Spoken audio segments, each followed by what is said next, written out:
Hey guys, welcome back to another Gaming Memories video. Here we are actually taking a look at a quirky style arcade racing game by the name of Circuit Beat. It was actually released in Japan only on the PlayStation back in 1996. This game was developed and published by a company by the name of Prism Arts. They actually have done other games on the PlayStation, mainly like rally style games, with the names of Rally de Africa and Rally de Europe. They were very similar to the likes of Sega Rally that was on the Sega Saturn. I actually have done previous videos of both of those games. I'll make sure to drop links down in the description so you can go and check them out. So this is one of their early entries into the PlayStation racing genre. And the graphics themselves, even though are very different and are very reflective of that time period, it definitely is a proper like style arcade racer. But I will admit, actually after having playing it for a while, this game is a lot of fun, but it is very difficult. Like very difficult. The handling can be a bit twitchy to the best at times, and it definitely takes a lot of finesse to be able to get familiar with the controls. The one thing I've actually learned over the last while of playing a lot of these Japanese style racing games is that even though they are cool to play, a lot of them, the handling isn't as good compared to some other racing games that we've come to know and love on the PlayStation over the years. But they're still worthwhile checking out, and this game here is no exception. Now, actually having to try and find a bit of research on a lot of these games online, I find that there's very little information around based on a lot of these type of games that were released in Japan. If anything, there's very little information at all to be found. So I've been trying to dig out as much as I could find, and to be honest, what I could find is very little. So I'm just kind of hoping to put my own take on it from my own experience of having played the game. Like I said, the game, it is a lot of fun to play. I actually had a lot of fun actually playing it, but it is very difficult, and it's typical of an old school type of arcade game because the computer AI is ramped up to the highest, and it's very hard to win races, and especially top of that, trying to get familiar with the control system, making sure that even to try and keep up with the other competitors is a chore in itself. But there's a lot of fun to be had all the same. The one thing is you'll notice is when you do get more familiar with the game is that you can really push the car to its limits, which is one thing I love about these old type of racing games. When you do start to get a feel for the game, you can really just drive the hell out of the car and really push it to its limit, and you can test your own skill on top of that as well. And you'll find that with improvement over time you will start to gain some traction in races. Now, I'll be honest, I have yet to win a race, but I managed to gain a few places and even get up to second place, so I wasn't doing too bad. At least there was some improvement. It's better than nothing. But it's just one of those games that once you get your teeth into it, it actually does kind of draw you in.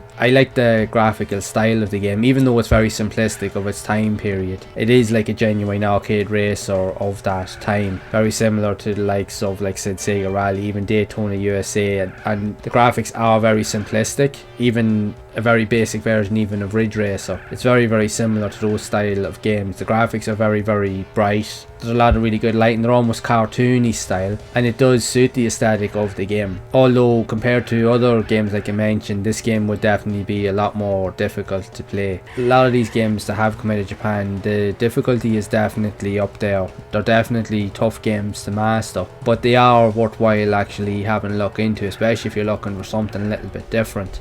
And it's funny, like with a lot of these games, there's a lot of these games that I didn't even know was actually released in Japan, and there's actually a lot of really fun games out there. Although from playing it, I'm not sure in terms of the reviews that the game really got. I'd say that it probably got mixed reviews at best, but then again, it's an early enough PlayStation title, and again, for this development crowd that made these games, it was probably one of their first games on the PlayStation, so all in all it's a decent attempt, and it is actually quite a fun game to play all the same. It is very kind of reflective of a lot of Ridge Racer style games, I will admit, even like the Sega Rally and all those type of games. A lot of games from the 90s all used a similar type of feature, where the difficulty was based off the actual tracks that you raced on. So more often than not, you only ever had really a selection of 3 overall tracks in the game, and then each one, depending on which one you raced on, whether they're short or medium or longer, each one would increase in difficulty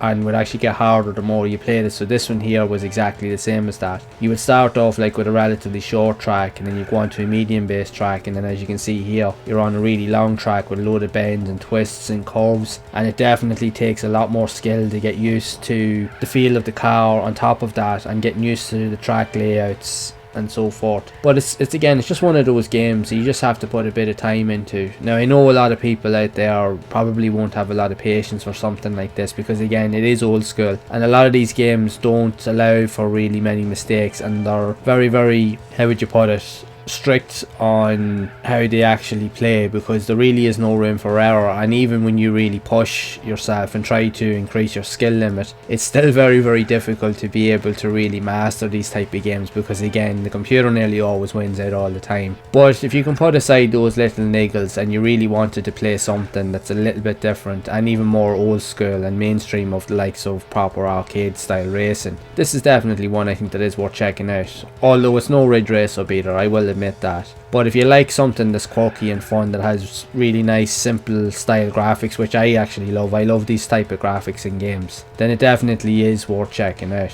I highly recommend that if you are looking for a lot of other type of games to be released in Japan and you want to see more videos like this on these type of games, then make sure to leave a like on the video, and be sure to subscribe to the channel and hit that bell icon to be updated whenever future videos are released, as I am going to be exploring a lot more of these unique and unusual but quirky style racing games that were released in Japan only on the PlayStation, and I'll be sharing my thoughts and experiences with everyone. So as always, make sure to keep playing those classic games and enjoying them, and keep those gaming memories alive.